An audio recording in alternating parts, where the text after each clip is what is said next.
स्वागत है आपका। मैं हूं आपके साथ आस्था कौशिक। भारत की जितनी सीमाएं हैं वो आज खतरा बनी हुई हैं। कश्मीर में पाकिस्तान चीन तो पहले से खतरा पैदा कर ही रही थी। अब उत्तराखंड, यूपी और बिहार की सीमाओं पर नेपाल और चीन का खतरा पैदा हो गया है। गलवान घाटी में चीन की हिंसा के बाद चीन ने फिर भारत को गीदड़ भभकी दी है। चीन के मुखपत्र ग्लोबल टाइम्स ने भारत को गीदड़ भभकी दी है। गीदड़ भभकी का सार ये है कि चीन ने मान लिया है कि वो भारत का अकेले कुछ नहीं बिगाड़ सकता। इसीलिए पाकिस्तान और नेपाल के कंधे पर बंदूक रखकर भारत को डराने की कोशिश की है। गीदड़ भभकी ये कि अगर सीमा पर तनाव बढ़ा तो भारत को चीन के अलावा पाकिस्तान और नेपाल की सेनाओं का दबाव भी झेलना होगा। चीन के सरकारी अखबार ग्लोबल टाइम्स ने यह बताना चाहा है कि पाकिस्तान और नेपाल उसके साथ हैं।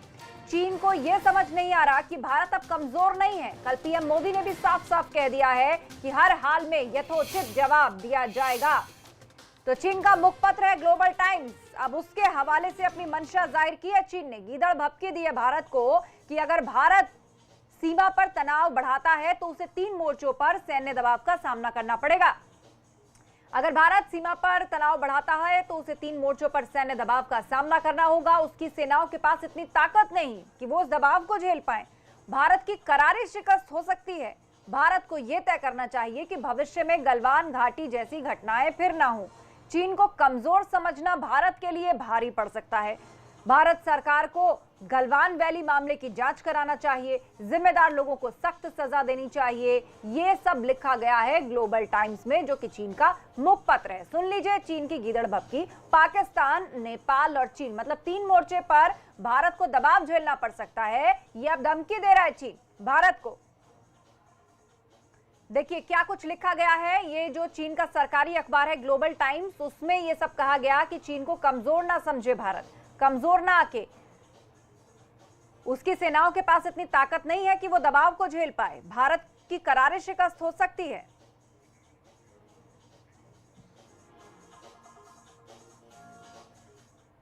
जब से नेपाल ने बिहार के सीतामढ़ी में कत्लेआम मचाया है, तब से नेपाल से सटी हर सीमा पर चौकसी बढ़ी है। यूपी और उत्तराखंड में चौकसी दिख रही है। आखिर नेपाल की सीमा पर चुनौती क्या है, क्या हो रही है हलचल, ये समझने और जानने के लिए, हालात को करीब से दिखाने के लिए बीपी गंगा के 2 संवाददाता पहुंच चुके हैं उत्तराखंड और यूपी के बॉर्डर पर। उत्तराखंड के ब्यूरो चीफ अजीत सिंह राठी और यूपी के bureau chief Viresh Pande live जुड़ रहे हैं इस वक्त बॉर्डर से। आपको सीधे लिए चलते हैं उन दोनों के पास। एक तरफ वीरेश पांडे और दूसरी तरफ अजीत सिंह राठी। लेकिन सबसे पहले हम रुख करेंगे अजीत सिंह राठी का, जो पूरी तरीके से भारतीय सेना, जिसकी की कई टुकड़ियां हाल के दिनों में जोशीमठ बॉर्डर पर भेजी गई हैं, वो भी पूरी तरीके से इस वक्त आर्मी के अवतार में नजर आ रहे हैं। अजीत, क्या हलचल देख पा रहे हैं आप फिलहाल?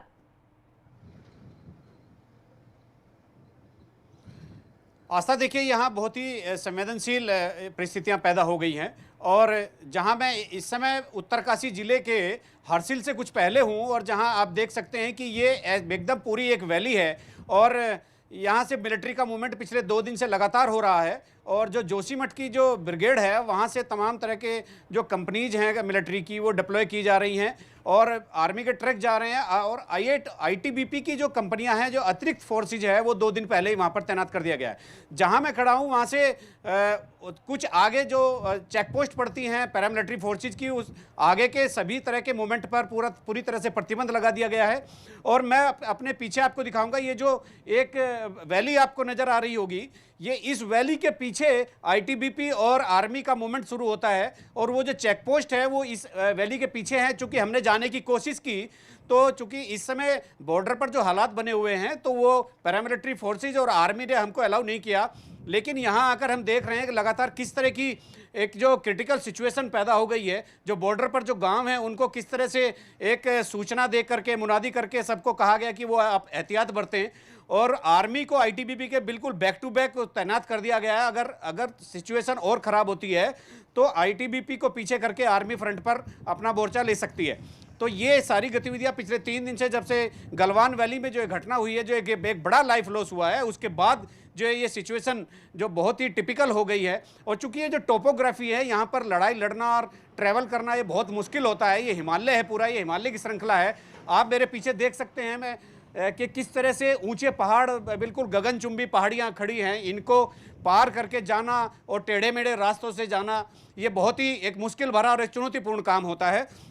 लेकिन फिर भी आईटीबीपी और मिलिट्री कंबाइंड तौर पर जिस तरह का एक ऑपरेशन, एक मूवमेंट उनका चला हुआ है, तैयारियों को लेकर जो लगातार समीक्षा हो रही है, दिल्ली से जो मैसेज आ रहे हैं, आईटीबीपी और आर्मी हेडक्वार्टर से जिस तरह के मैसेज आ रहे हैं, वो ये है कि आपको हर हालत में तैयार रहना है और गलवान वैली जैसी पुनरावृत्ति नहीं होने देनी है। किसी कीमत पर चाइना के कोई ट्रूप्स अंदर नहीं घुसने देना है। और जो गांव हैं, जो छोटी छोटी आबादी यहाँ पहाड़ों में सरहद पर लगी हुई है, हाँ। उनको सबको एक अलर्ट मोड पर रखा गया। अगर जरूरी होगा तो उनको खाली कराया जाएगा। बिल्कुल। अभी जिस तरह की सिचुएशन मैंने अभी आपको बताई अलर्ट कर दिया गया है कि अगर जरूरत पड़ी, वो एहतियात तो बढ़ते ही, जरूरत पड़ी तो खाली भी कराया जा सकता है। और पूरी तरह से बीते 2 दिनों से अजीत आप बता रहे हैं कि यहाँ पर सेना की मूवमेंट देखी जा रही है और एक पर्टिकुलर एरिया के बाद जो है वो मीडिया को अब जाने की इजाजत नहीं है। सीधे रुक करेंगे, वीरेश पांडे हमारे साथ जुड़ गए हैं। वीरेश, यूपी बॉर्डर पर है, वहां आप कैसी हलचल देख पा रहे हैं?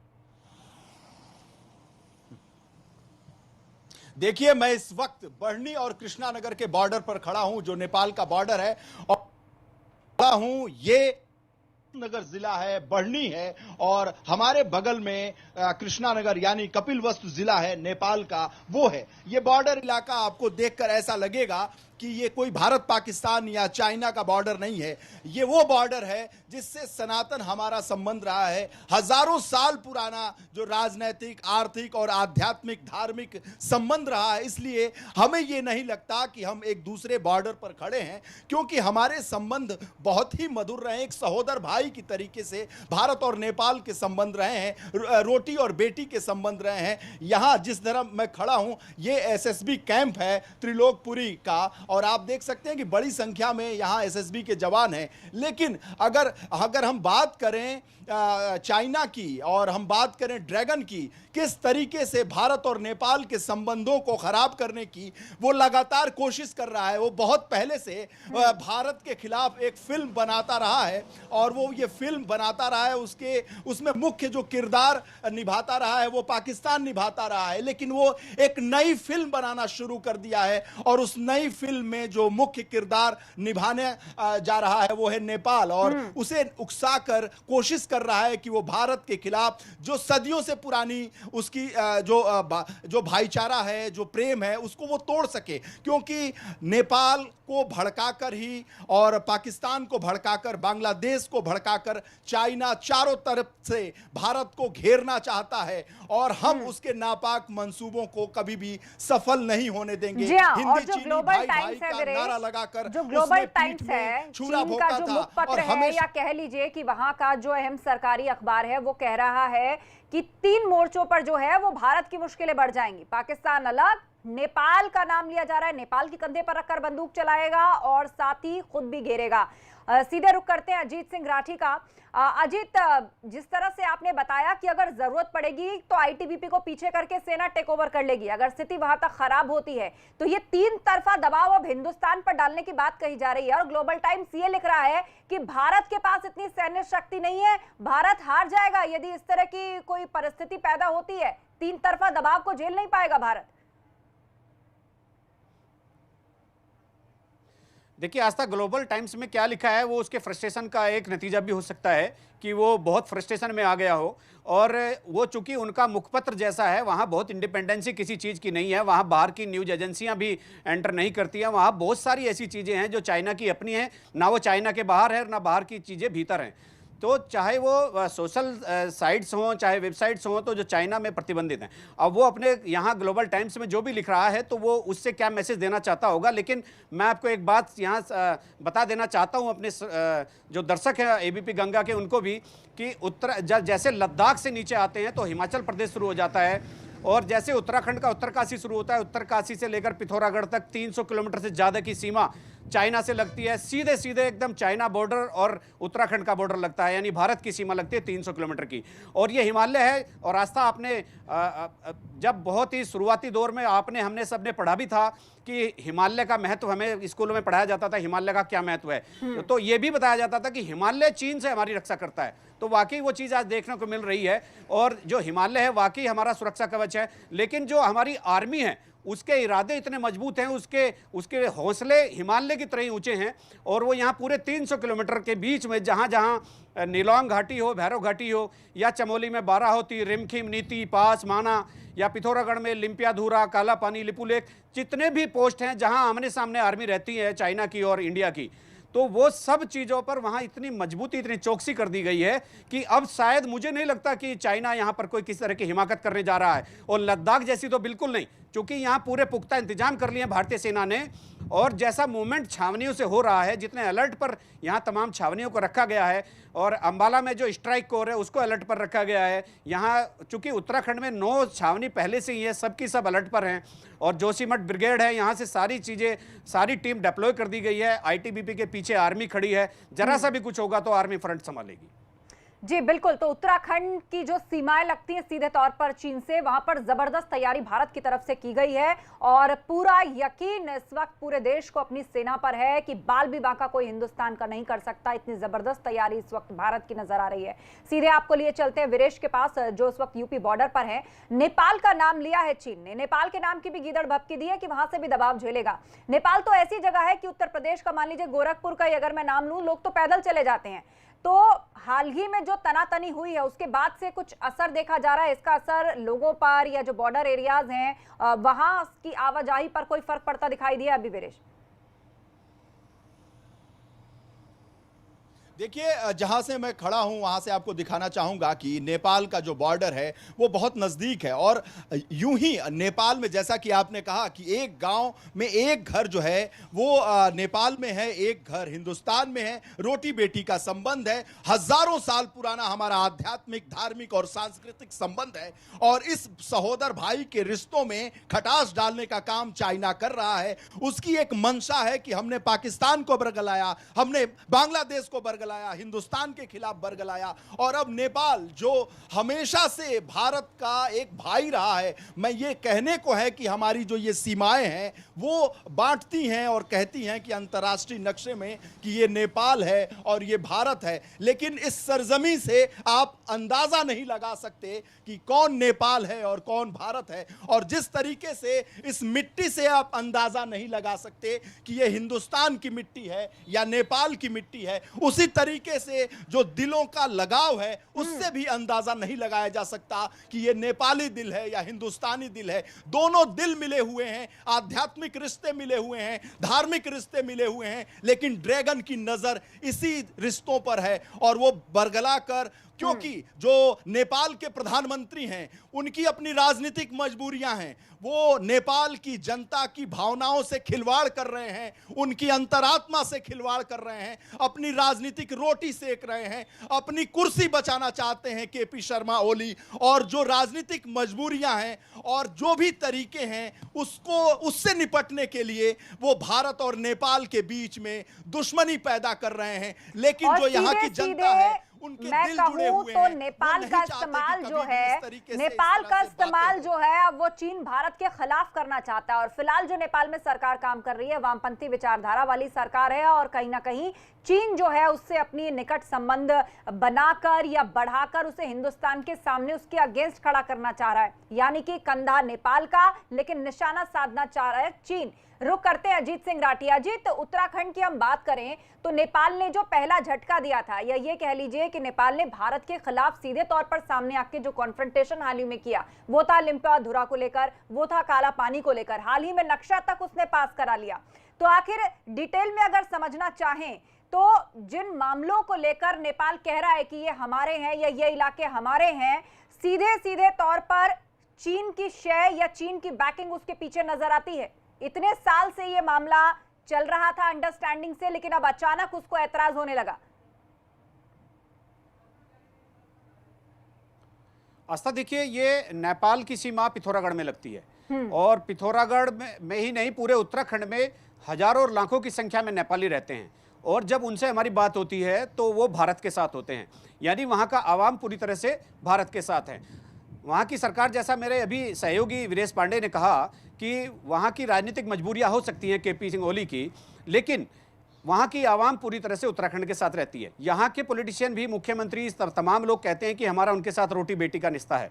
पिथौरागढ़ में जहां जब महाकाली का बॉर्डर शुरू होता है, तो एक समय जब था कि जब ये एक सुगोदी संधि हुई थी, तो ये बहुत पुरानी बात है 1812 के आसपास की। जब सुगोदी संधि हुई तो उसमें ये हुआ था कि महाकाली का बॉर्डर एक ये बॉर्डर लाइन होगी, इस नदी से इधर भारत और दूसरी तरफ नेपाल।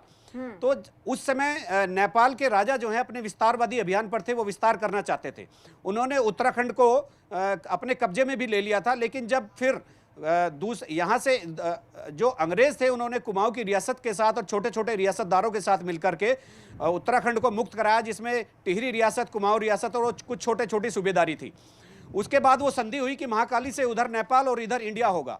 और उस संधि के बाद चूंकि महाकाली नदी के 3 स्रोत हैं, लिम्पियाधुरा, काला पानी और लिपू लेक, तो नेपाल का दावा यह है, वो चाइना की शय पर यह कह रहा है कि जहां से लिम्पियाधुरा और लिपू लेक से जो धारा निकल रही है, हम वहां से उसको मानेंगे, क्योंकि वो इंडिया की तरफ होगी और जो 2 धाराएं और भी हैं वो सब नेपाल में शामिल हो जाएगी। लेकिन महाकाली का जिस तरह से डिमार्केशन हुआ है, जहां तीनों धाराएं आकर मिलती है, जहां से महाकाली का उद्गम होता है एक तरह से संगम होने के बाद, तो वहां उससे आगे डिस्प्यूट नहीं है। उसके जो 3 उद्गम स्थल हैं पीछे की तरफ, उनको लेकर डिस्प्यूट करना चाहता है नेपाल, और चाइना चाहता है कि ये आगे बढ़कर ये लिम्पियाधुरा तक नेपाल हो जाए, काला पानी नेपाल के पास चला जाए, तो फिर हमारा रास्ता जी। जो बड़ी चालाकी से जो काली नदी है उसके उद्गम स्थल से अपनी सीमा बताने लगा है जो नेपाल है, और साफ और इशारा है कि चीन की शय के बगैर ये संभव नहीं। आप दोनों हमारे साथ जुड़े रहिए। इसी से जुड़ी एक बड़ी खबर अपने दर्शकों को हम बता देते हैं। नेपाल ने अपनी एक और चालबाजी दिखा दी है। नेपाली संसद के ऊपरी सदन राष्ट्रीय सभा में नक्शे से जुड़ा संशोधन विधेयक पारित कर दिया गया है। सुबह 11 बजे संसद की कार्रवाई शुरू हुई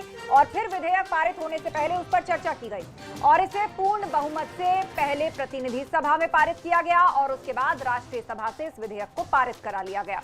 असल में यह संशोधन विधेयक पहले बुधवार को पारित किया जाना था, लेकिन अब इसे आज पारित किया गया है। अजीत सिंह राठी के पास आपको लिए चलते हैं पूरी खबर पर चर्चा के लिए।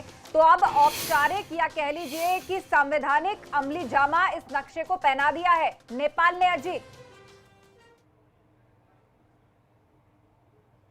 आस्था, देखिए जैसा मैंने अभी आपसे जिक्र किया कि जब नेपाल का राजा अपने विस्तारवादी अभियान पर था, ये 19वीं सदी की बात है, तो जैसे सदी शुरू हो रही थी तो उन्होंने अपना एक विस्तारवादी अभियान के तहत पूरे उत्तराखंड को अपने कब्जे में ले लिया।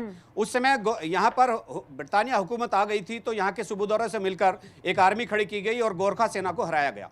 तो नेपाल का आज भी वही दावा है कि हमने जो वो सुगोदी संधि हुई थी उसमें उत्तराखंड को छोड़ा नहीं था। उत्तराखंड आज भी नेपाल का पार्ट है। आपको याद होगा कि जब प्रचंड कमल दहल पहली बार प्रधानमंत्री बने, तो चूंकि वो चीन के प्रभाव में बहुत रहते थे, तो उनकी संसद ने भी एक नक्शा पास किया था जिसमें पूरे उत्तराखंड को नेपाल का हिस्सा बताया गया था। उसके बाद जब प्रचंड कमल दहल टिहरी डैम को देखने यहाँ पर उत्तराखंड आए, तो यहाँ पर उनका खासा विरोध भी हुआ।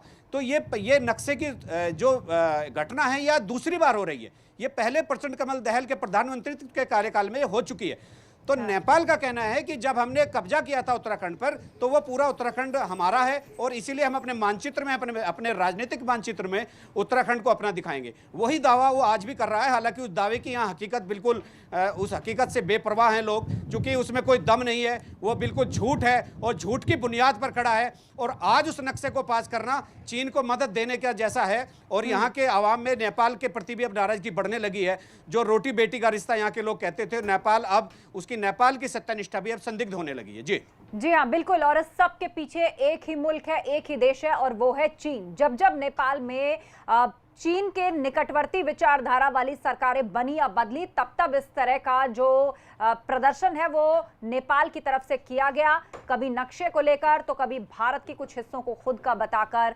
लेकिन तस्वीर बिल्कुल साफ है कि असली जो गेम प्लेयर है इसके पीछे वो है चीन। आप दोनों का बहुत बहुत शुक्रिया। आप नजर बनाए रखिए, आगे हम आपसे अपडेट लेंगे। तो एबीपी गंगा पहुंचा यूपी बॉर्डर और उत्तराखंड बॉर्डर पर। हमने आपको बताया क्या हलचल वहां पर है। आर्मी की मूवमेंट तेज कर दी गई है और सेना की टुकड़ियों के पहुंचने का सिलसिला बीते 2 दिन से लगातार चल रहा है। इस हलचल पर लगातार हमारी नजर बनी हुई है, आपको अपडेट करते रहेंगे। लेकिन फिलहाल रुक रहे हैं एक ब्रेक के लिए।